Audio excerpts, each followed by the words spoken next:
So it's been a couple of months since we got back from our trip to French Polynesia, and I've already posted a few videos on the channel and I received lots of questions about the trip. So what I thought to do is a whole separate video which goes into a lot more detail on how I planned the trip, as well as some tips and tricks and things that we learned along the way so you can get the most out of your visit. So I think it's fair to say that French Polynesia is often seen as one of the most beautiful places in the world. It's your typical tropical destination, and for lots of people it is a once in a lifetime kind of trip. What makes it really special is the incredible landscapes and amazing experiences you can have. You've got everything from dramatic peaks to lush jungles to turquoise waters, coral reefs and pristine beaches. It's not just about relaxing. There's amazing diving, snorkelling, scenic hikes you can do, as well as boat trips. So there really is something for everyone. So first of all, just to give you a bit of context about our trip, we visited in late April and early May, which is the shoulder season. It's just after the rainy season, but before the peak season in June, July and August. For us, this turned out to be a good balance of pretty good weather, fewer tourists, and also a little bit less expensive when it comes to things like accommodation. We spent 16 days in French Polynesia in total, split across 5 different islands. That is Moorea, Huahine, Bora Bora, Fakarava, and a brief stay on the main island of Tahiti.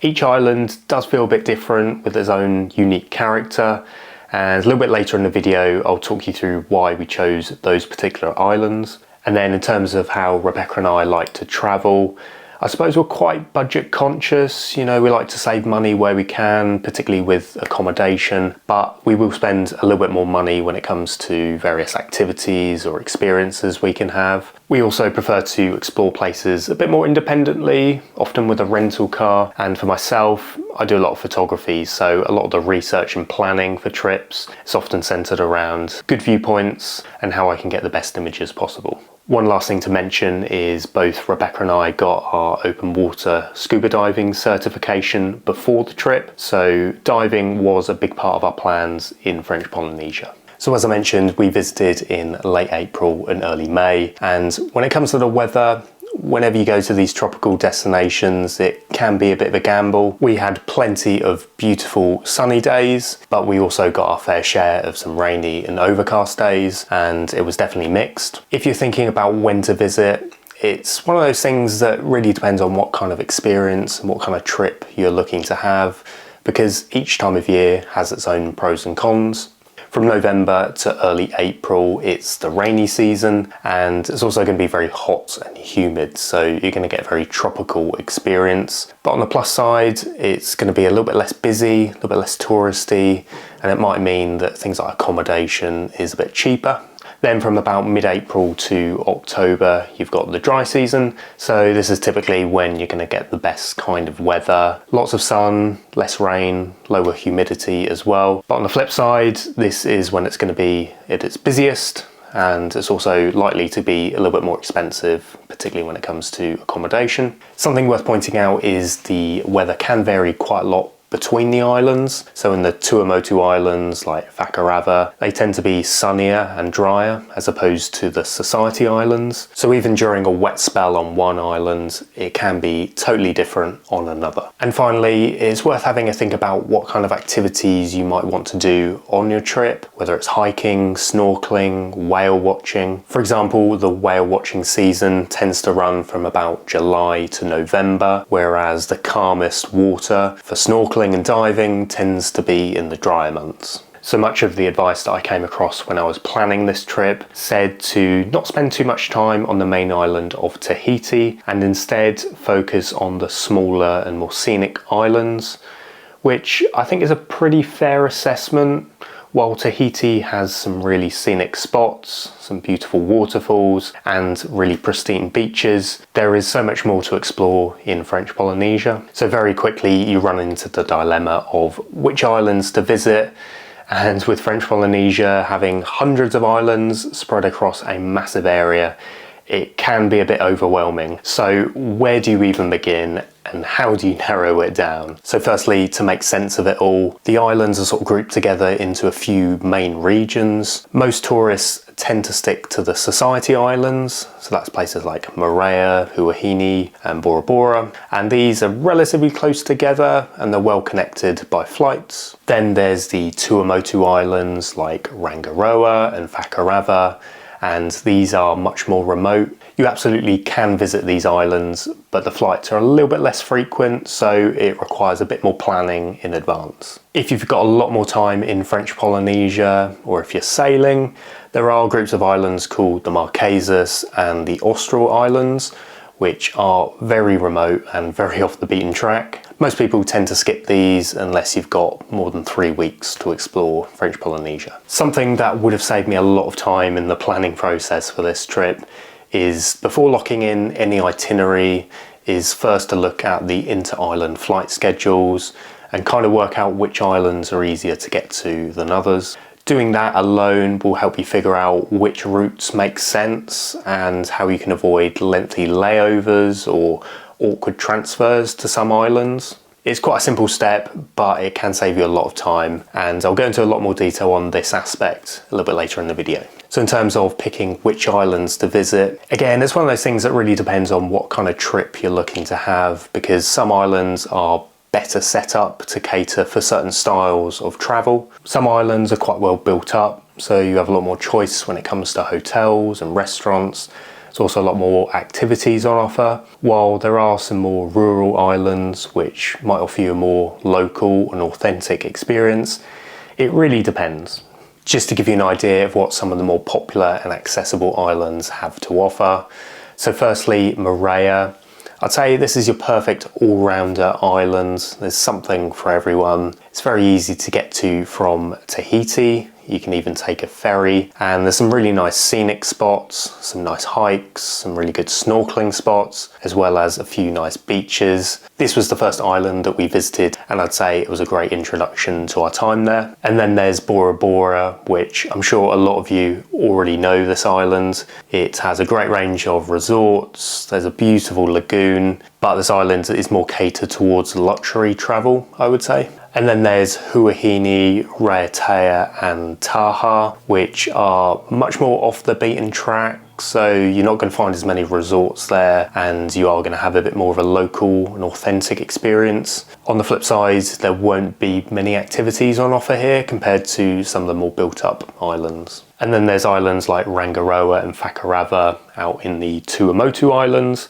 And I'd say these islands are more about being out on the water and seeing those picture postcard palm tree beaches. If you're into your diving or snorkeling and you like to see big marine life, this is definitely the place to be. So the best way to get between the islands is by flying, and if you're visiting a few different islands, you're going to be taking a few flights. So I thought to break this out as a separate section and go into a bit more detail on what to expect and some tips and tricks that we learned that made the process a bit easier. So first of all, we booked all our flights through Air Tahiti, which is the main domestic airline there. There are a few alternatives like Air Moana, but from what I read online, they can be a bit less reliable in terms of cancellations and delays. Air Tahiti is definitely the more established option, and they have a much better network across the islands. One of the best things about Air Tahiti is they offer multi-island passes, which essentially allows you to create a package where you choose from different islands and then select the dates that work for you.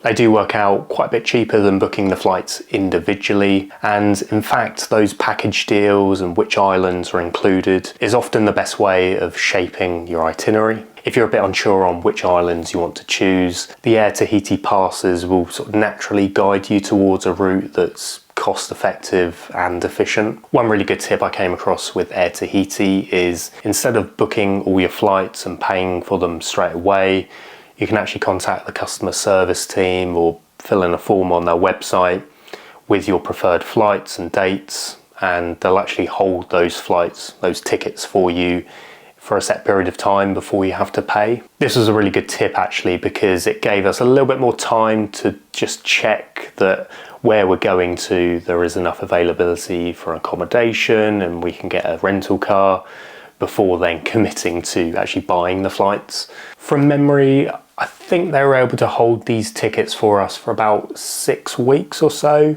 which, you know, is a really long time. But bearing in mind this was about 3 months before our visit, so, you know, it wasn't exactly up to the point of departure.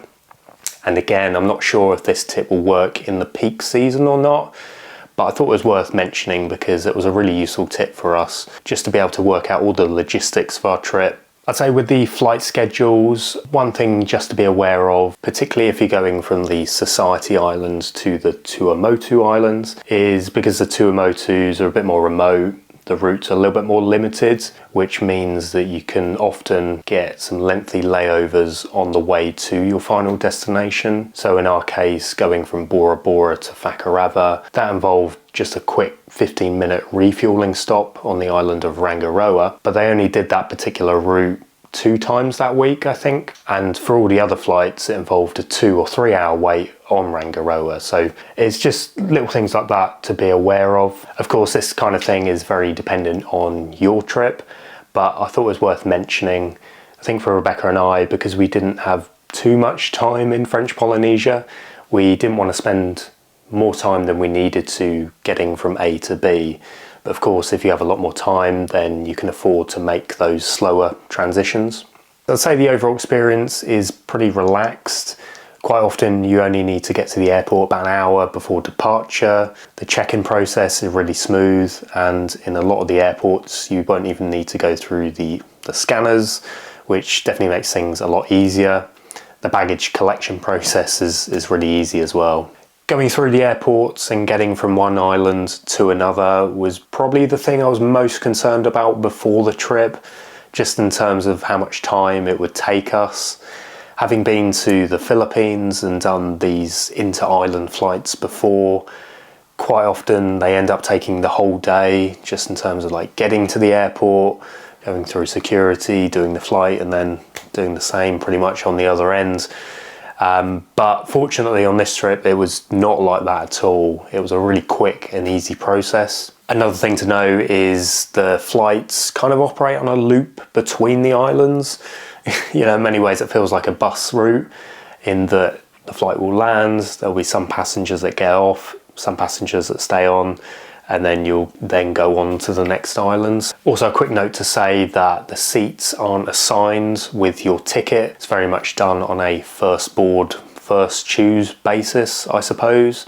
So, you know, if there's a few of you in the family and you want to sit together, or if you want to get a good view out of the window, then it's worth boarding a bit earlier. We always aim to get a couple of seats either towards the front of the plane or the back, and that's generally where you'll get the best views out of the window.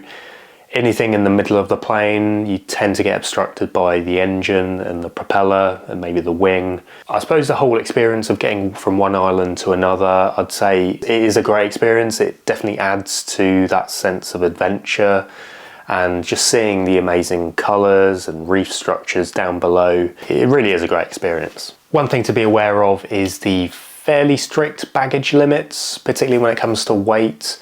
Obviously with the smaller aircraft, they have to pay a lot more attention to their overall weight. So as well as weighing your checked bag, they may also weigh your hand luggage.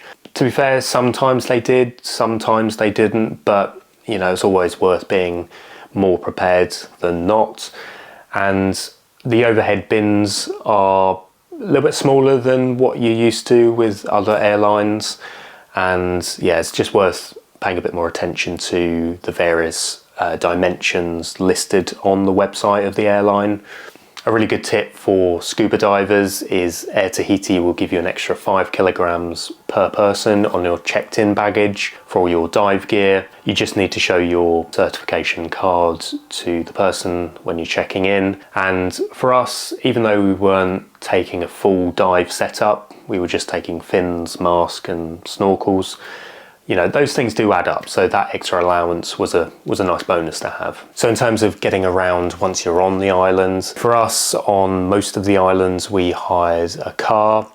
which I'm glad we did actually, because it made it so much easier to get around, and it kind of gave us that extra freedom to explore places independently. Of course, this kind of thing really depends on what kind of trip you're planning. If you're sort of staying in the resorts and just doing guided excursions, you could probably get away with not having a rental car. But like I mentioned at the start of the video, Rebecca and I really like to explore places a bit more independently and just go at our own pace. So having a rental car was pretty essential for us. I'd say with the island of Bora Bora, you don't necessarily need a rental car.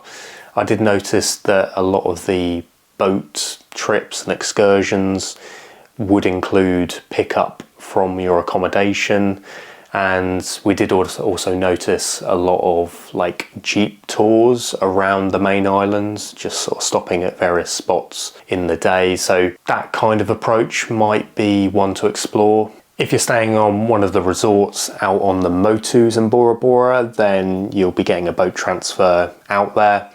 And I'm sure the resort will have maybe a few different options to get around and explore the resort, like a bike or something like that. And with our visit to Fakarava, you don't even have the option of renting a car on that island.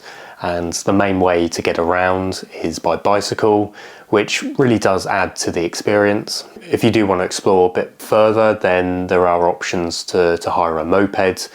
And whenever you do a tour or excursion, generally they'll pick you up from your accommodation and take you to where you need to be. The same goes for when you're staying at your accommodation. Quite often a pickup from the airport will be arranged for you. So in terms of the overall experience of driving in French Polynesia, as you can imagine, it's pretty laid back and relaxed. The roads are in good condition. Everywhere is very quiet, probably with the exception of the capital in Tahiti. That did get a bit busy at times. I'd say the only thing to watch out for is stray dogs wandering in the road. It was particularly a problem in Bora Bora. We did notice there were more stray dogs on that island. So yeah, just something to look out for. And my last point here with renting cars is just to book well in advance, because as you can imagine with these small islands, there's only so many cars to go around. And that was the one thing I read before coming is the hire cars do sell out, particularly in the peak times. Even booking 2 months in advance for us in the shoulder season, I was coming across lots of companies showing no availability. So definitely one thing to look out for. So I thought it was worth doing a separate section which goes into a bit more detail on the activities that we did in French Polynesia, because this was probably the one trip where we had the most organised activities booked.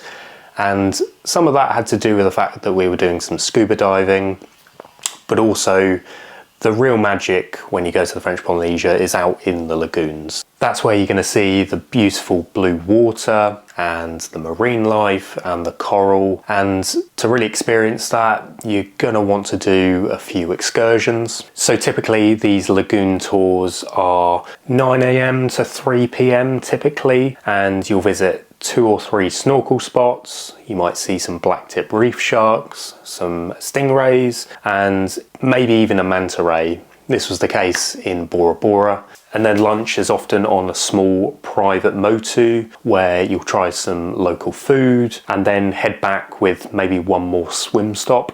That's generally what you can expect. Obviously it does vary from operator to operator, but just to give you an idea of what you can expect. Just one thing to add with these tours is quite often they'll take you to places where you can see the sharks and the stingrays, which first and foremost is safe to do so, providing you're sensible with it, of course. But like I mentioned in the videos I've done, while these are wild animals, they are fed daily by the guides that go there, so they do get very accustomed to humans. But also just from an ethical point of view, like a lot of other wildlife tourism, it's just something you'll have to decide for yourself whether you feel comfortable with this kind of approach. One thing we did on our trip, which I think is a really good tip, is we got a day pass to visit one of the very expensive resorts. We did that in Moorea and Bora Bora. And essentially, instead of paying the full price to stay there, you can instead pay much less and get a day pass to explore the facilities. And included in the price is a 2-course lunch.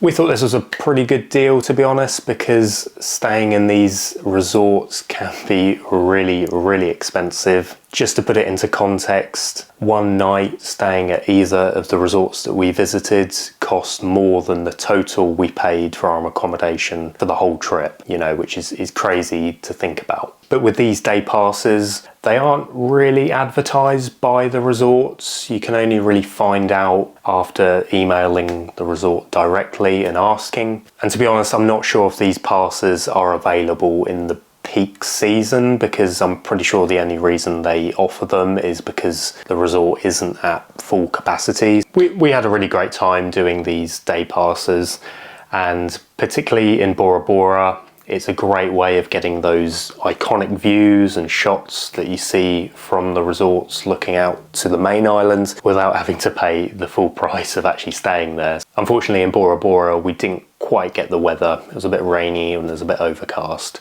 but it was a great experience nonetheless. Another really cool activity we did is we hired our own little boat and went out into the lagoon ourselves. We did this in Moorea. Essentially, you don't need a boat license to do this, providing the engine isn't over 6 horsepower. The engine really isn't that powerful, but it is enough to get out into the lagoon and just explore places yourself. When we did this in Moorea, we pretty much went to the location that all the tours go to see the sharks and the stingrays. I just went out there on the boat, tied the boat up, pretty much spent a couple of hours just kind of swimming around, taking photos and videos. It gives you a little bit more freedom and you can sort of stay a little bit longer in that area than what you do as part of a tour. The boat is pretty easy to drive once you get the hang of it. Also, when you pick it up, they'll show you on a map where you can go, where you can't go, and anything to be aware of, basically. If you're into your scuba diving or you're thinking about trying it,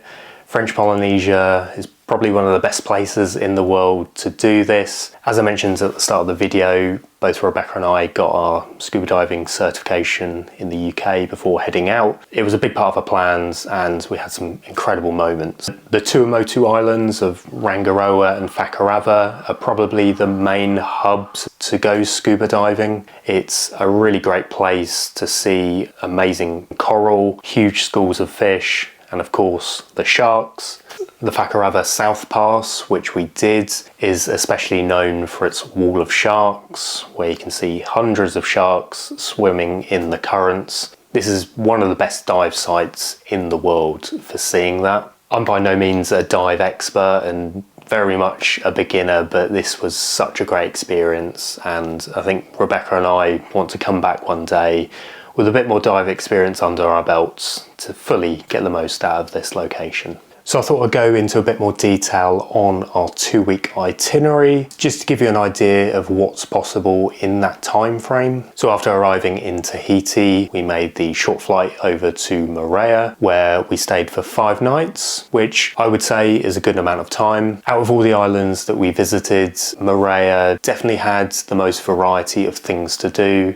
So it does make a bit more sense to spend a bit more time there. Some of the highlights included going out into the lagoon to swim with the sharks and the stingrays, and we ended up doing this on 2 separate days. It was that good. There's a nice hike you can do, which is called the Magic Mountain Overlook, and you get a really great view of the bay. Another great viewpoint you can go to is the Belvedere Lookout. And this is a great vantage point to see the really jagged peaks of the island. Moorea doesn't really have too many like white sand beaches, but the one that really stood out was Tahaimanu Beach, and this was a really lovely spot. I'd say a hidden gem on this island was definitely going to this really photogenic and scenic church over on the west coast, and this made for a great spot for sunset. And having a day pass to one of the resorts was definitely what we needed after a really amazing morning of diving where we saw lots of lemon sharks. Like I mentioned, Moorea is a really great island to visit and there's something for everyone. Our next island was Huahine, where we stayed for 3 nights, and compared to Moorea, this was a real change of pace. It feels much quieter and is much more rural, so if you're looking for more of an off-the-beaten-track experience or a more authentic experience, this is a perfect island. One of the highlights was finding this beach over on the northeast side of the island, and there were some great snorkelling spots here as well. We also did a day boat tour out to the lagoon, and we stopped at various spots to do some snorkelling. We stopped at this amazing beach as well. Rebecca and I have done lots of different boat tours like this over the years, but this was definitely up there as one of the best. The whole island is very rugged and very untouched, I suppose, so we really enjoyed just cruising around the island with our rental car and just sort of stopping off at various viewpoints. I'd say 3 nights is probably the right amount of time here, to be honest. I think any longer and we probably would have been scratching our heads of what we could do. Next up was Bora Bora, and this was a huge contrast to Huahine. It's much more built up, much more touristy, but it does feel like one of those bucket list locations that you have to go to at least once. The highlight of Bora Bora was definitely doing the lagoon tour. On this day we just had perfect weather, there was no winds, the lagoon was so calm and clear. The marine life on offer was just spectacular. We saw manta rays, sharks and stingrays all in one morning, which I can't think of anywhere else in the world you can do that so easily. Like I mentioned earlier in the video, we also did one of the day passes out to the resorts on the Motu. We stayed a total of 3 nights in Bora Bora, which felt like the right amount of time. After that, it was time to head out to the Tuamotu Islands and visit Fakarava. And again, this was a real change of pace compared to Bora Bora. I briefly mentioned it a bit earlier, but the highlight was certainly diving the South Pass and seeing the amazing wall of sharks, literally hundreds of sharks passing by. We also did a boat tour that went out to some even more remote sections and saw some amazing snorkeling sites. We also had lunch on a Motu, absolutely incredible beaches with palms overhanging the ocean. And if all that wasn't enough, on our last day we went to a beach called PK9, which was absolutely breathtaking and definitely the best beach that we came across in French Polynesia. As you can probably tell, we had an amazing time in Fakarava and we can definitely see ourselves coming back one day. We stayed 3 nights in Fakarava, which I would say is the minimum amount of time you need there.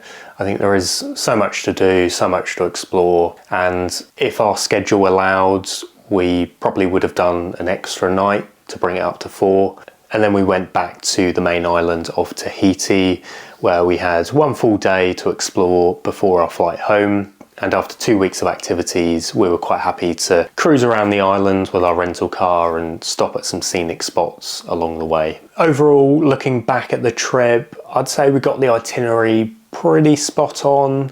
I didn't feel like we were kind of rushing too much from one island to another, and we had enough time on each island to do everything that we wanted to do. And that actually backs up a lot of what I was reading before the trip, which is you kind of need a minimum of 3 nights on each island. Otherwise you just spend so much time like unpacking, packing, getting to the airport, flying. You kind of feel a bit too rushed. Just a quick word on what you can expect when it comes to accommodation, and like a lot of this, it will depend on what kind of trip you're looking to have and how you like to travel. But if I had to summarize, it seems like you're either booking through big hotel chains and resorts, or you're having something more local and you're booking directly with the owner there. Pensions are really common across the islands, and I suppose the terminology in other parts of the world might be a guest house or a B&B, and essentially this might be bungalow or it might be a room on the host's property. And sometimes you can have like shared experiences with the families that live there, so you have dinner with them, you have breakfast with them, that kind of thing. We didn't do that on this particular visit, but I know a lot of people do that when they visit. With all the owners and the hosts that we came across on the trip, everyone was so friendly and very helpful. They'd often go the extra mile to arrange things for you, or they'd give you lots of suggestions of what you could do. So if you're looking to have those kind of interactions and kind of meet people along the way, then that sort of thing will come across when you read the reviews online for the accommodation. So I thought it'd be useful to give you an idea of costs and what you might need to budget for a trip like this. And I suppose I'll caveat this by saying, you know, there are some estimates, and obviously a lot has to do with the current exchange rate. But just to give you an idea of what we spent. So firstly, our inter-island flight pass with Air Tahiti, where we went to 5 different islands. That cost us about £620 per person. In terms of accommodation, like I mentioned, we tended to opt for more budget options with some sort of self-catered facility. So in Moorea, we spent £290 for 5 nights. In Huahine, we spent £247 for 3 nights. In Bora Bora, it was £225 for 3 nights. Fakarava was £333 for 3 nights. And Tahiti was £178 for 2 nights. So for accommodation, that gave us a grand total of £1,270 across 16 nights. In terms of car hire, Moorea was £202, Huahine £146, Bora Bora £190, and Tahiti £165. And then factoring in fuel, you aren't really covering a huge distance, so what you spend on fuel is actually quite low. And then in terms of the activities, over the course of the trip, we spent about £1,100 per person, and that includes the scuba diving, the boat trips, the day passes, yeah, literally everything. And this is probably the one cost that will really sneak up on you, and it really adds up over the course of the trip. To give you a bit more of a breakdown of prices, so the boat tours we were doing worked out about £90 per person for a full day. I think scuba diving was maybe £70 per tank. And then for the resort passes in Moorea, this was £105 per person, and in Bora Bora, £126 per person. And then in terms of food, with the islands being very remote, you can expect to pay a bit of a premium here. Eating out is quite expensive, and you can pay anywhere from £9 for a meal from a food truck up to about £20 for more of a restaurant kind of atmosphere. But to be honest, because our accommodation quite often had a kitchen, we would kind of prepare a lot of meals ourselves just to keep costs low. That being said, the prices in the supermarkets are also quite expensive, so there's kind of no way around paying a premium here. For the times that we did eat out, the quality of the food was really good and the reviews online pretty accurate. And as you can imagine, the fish there is really, really fresh. And then when it comes to getting a SIM card, so we got one in the airport in Tahiti. I think it was about £20, maybe £25. And then finally, in terms of cash versus cards, I'd say we mostly paid by cash, to be honest. And when we first got to French Polynesia, when we landed in Tahiti airport, we got a lot of cash out of the ATM there. In the more built up areas like Moorea and Bora Bora, there are ATMs dotted about, so you won't have a problem getting cash. On some other islands like Huahine, Fakarava, yeah, you're not really going to find too many ATMs, so definitely worth stocking up on some cash before going to those islands. And then in terms of paying for things, cash versus card, again, it really depends on which island you're on. I found in some of the more built up islands like Moorea and Bora Bora, card is more widely accepted. But in Huahine and Fakarava, it's very much, you know, cash only. With a lot of the activities that we did and the excursions, a lot of them we could book online beforehand and pay for them up front. So that was less of an issue, but definitely recommend getting some cash when you can at the ATMs there.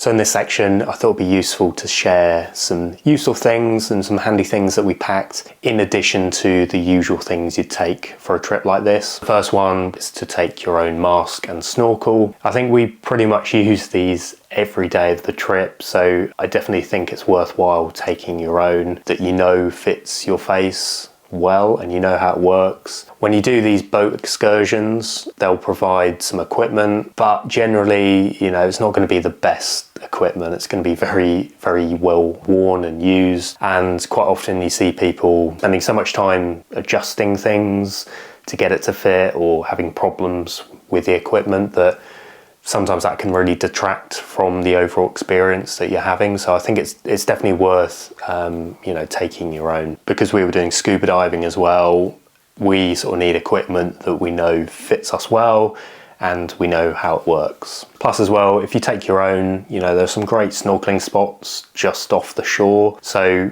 again, it kind of gives you some flexibility with your itinerary. If you want to go out and snorkeling one day and not have to book a boat excursion, you know, you can do that. Another bit of gear to consider taking is your own fins, and I know they take up quite a bit of space in your luggage, but I found for a lot of the things that we did, having fins really improved the overall experience. We were just able to cover so much more distance and see so much more. We were able to conserve our energy as well, and particularly in the case of Bora Bora, when we saw the manta ray, because we had fins, we could keep up so much more easily, had so much more time to observe the manta ray. There were some people in our group which didn't have fins, and it just always seemed like they were struggling to keep up. Another water-related one is to bring a dry bag with you, particularly when you go on these excursions and boat tours.